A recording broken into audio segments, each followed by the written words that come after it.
So if you're struggling at the bottom position of your squat to maintain a good solid pelvic and rib cage position without that pelvis tucking under and your low back kind of rounding out at the bottom, then working on better hip flexion, strength, and control may benefit you more than actually stretching out your hamstrings, your glutes, and maybe your inner thighs.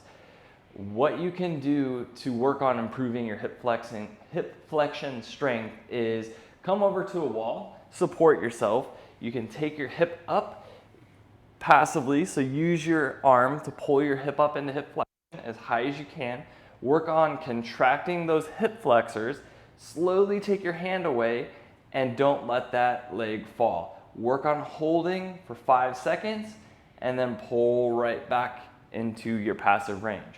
So if you have a big gap, or when you slowly let your hand away from your leg and you notice that you can pull this high, but you let go and you're only able to control that much, then we have this range of motion that we can work on improving our strength and control of.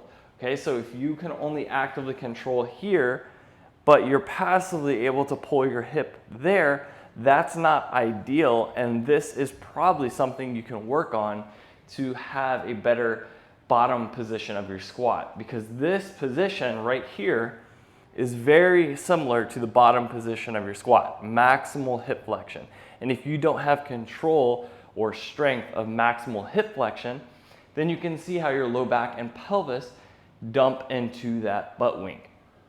Again, the exercise would be pulling your hip up to your chest, slowly letting go with your hand, holding your leg there for 5, 4, 3, 2, 1 without letting the knee fall. Pull it right back up, repeat.